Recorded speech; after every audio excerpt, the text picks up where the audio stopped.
Veterans access to health care.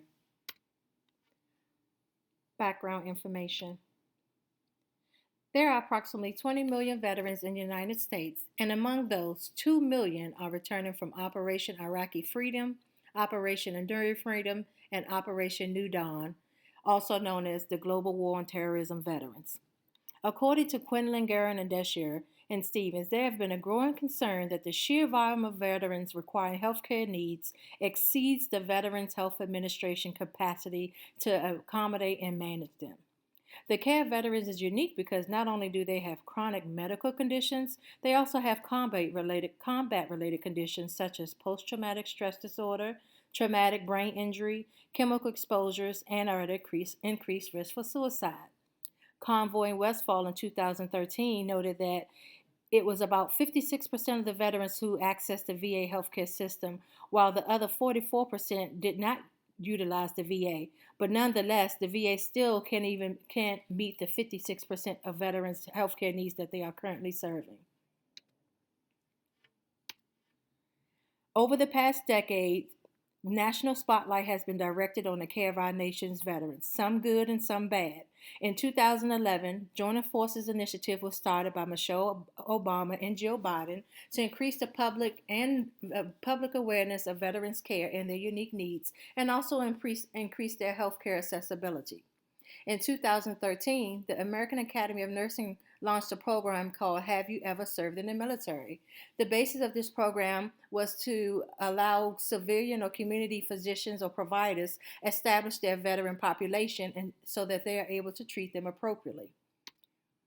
But last but not least, in 2014, the Department of Veterans Affairs signed into law the Veterans Access, Choice, and Accountability Act. And that's what this project is based on, the Choice Act.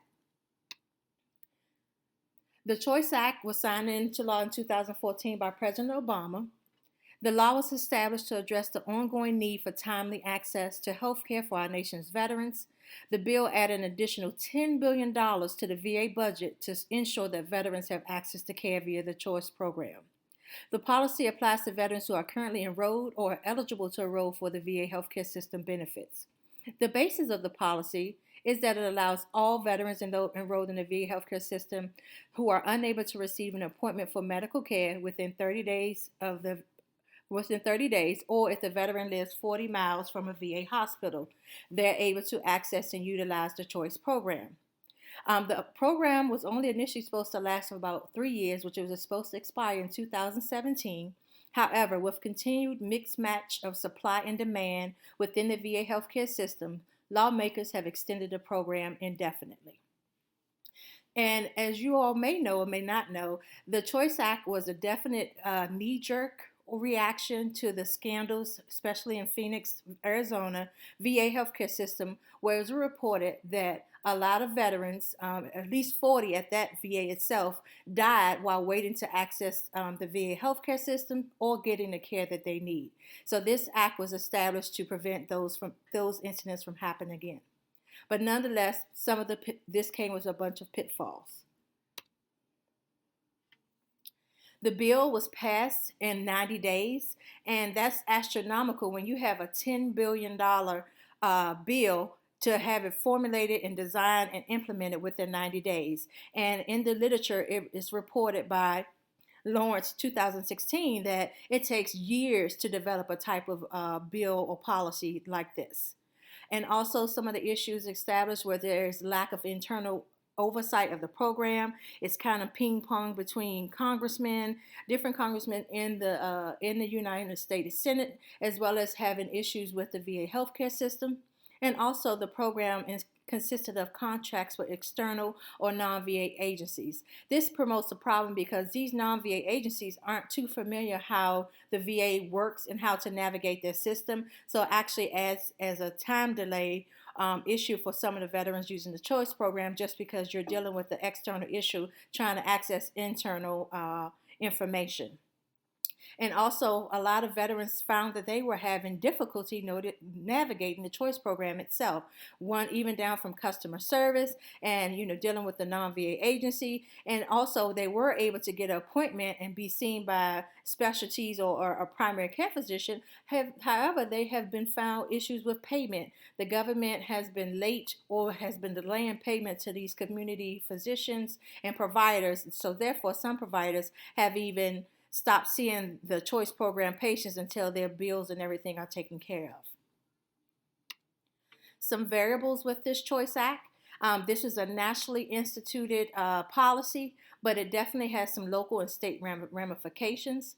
Locally, especially in rural areas, the community hospitals and doctors have reported that they often felt a little overwhelmed with the influx of veterans in their patient population. However, they felt it was their due diligence to try to serve these veterans as best as possible.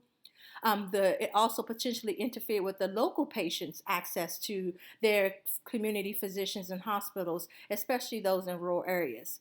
Nonetheless, it also increased revenue in the communities and in the local hospitals.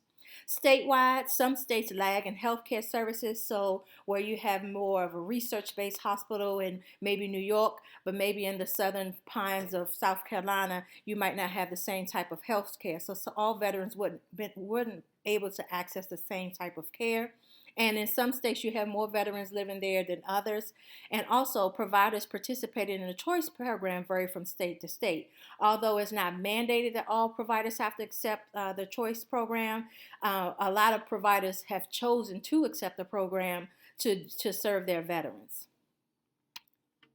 Some ethical implications for this Choice Act or policy is dealing with the veteran population generally. The veterans have served our country to keep us safe, and therefore a lot of community and civilian clinicians feel the need to try to treat them as best as possible. And also the government and the Department of Veterans Affairs felt the need to make sure that the veterans were taken care of and get the care that they need. In addition, veterans come with unique healthcare needs. You have traumatic brain injury or TBI, PTSD, suicide, substance abuse, and several other ailments that are truly veteran related. So therefore, even though the Choice Act was instituted, but now you have a veteran who may be suffering with a TBI dealing with a provider who may know a little bit about TBIs and a little bit about veteran history, but may not truly understand how to treat this patient effectively, and also may not have the resources to get him or her the services that they need. So this also presents an ethical issue of, do we try to maintain the care within the VA system, or do we continue to outsource, so at least they're seeing somebody versus not being seen? And lastly is understanding military culture itself. It is estimated that the average community or civilian provider does not understand military culture, and therefore certain terminology, certain gestures where they may use with their normal patient population may not be easily or understood by veterans in their current population that they're seeing as a result of the choice program. Therefore, the proposed modification for this policy that is essential, because this was kind of, the Choice Act itself was a knee-jerk reaction, but also it was needed. It was a short-term fix to kind of address a long-term issue, which was access to care. And as stated prior, it was reported that several patients died while getting that care. And in the studies, it also shows that a lot of the care that is needed is specialty care like orthopedics, hematology, and especially oncology. So the proposed modification would be to change or expedite access to care to all veterans with terminal diagnosis such as cancer. These veterans should be scheduled within 14 days. And the reason why this is essential is because the studies have shown in the literature and the reports from the VA itself has stated that a lot of the veterans who had adverse outcomes for the delay in access to care usually carried a terminal diagnosis or a severe comorbidity like acute chronic renal failure or severe cardiomyopathy. The modification should be the veteran should be directly referred by their PCC or diagnosing physician when they have this terminal disease, so to make sure that they follow up with them and get the care that they needed. Accountability should be on the veteran as well as the physician for follow-up. And also, as stated prior, some of the issues with the Choice Act itself and the program itself, it was with customer service and a disconnect there. So developing a fast-track customer service line specifically for these veterans with internal oversight to make sure things are being done as they should also help make sure that these veterans, subset of veterans, get the care that they need while still making sure all veterans can have access to health care. Conclusion: the Choice Act was initially created as a short-term fix for a long-term problem. Over the past 3 years, the government and the Department of Veterans Affairs recognize that there are major issues with the Choice program. Due to this, the government has went back to the drawing board and actually made some modifications itself to the program. However, the ultimate goal is to care for him who shall have borne the battle, and for his widow and his orphan, by serving and honoring men and women who are American veterans. And that's from our President Lincoln.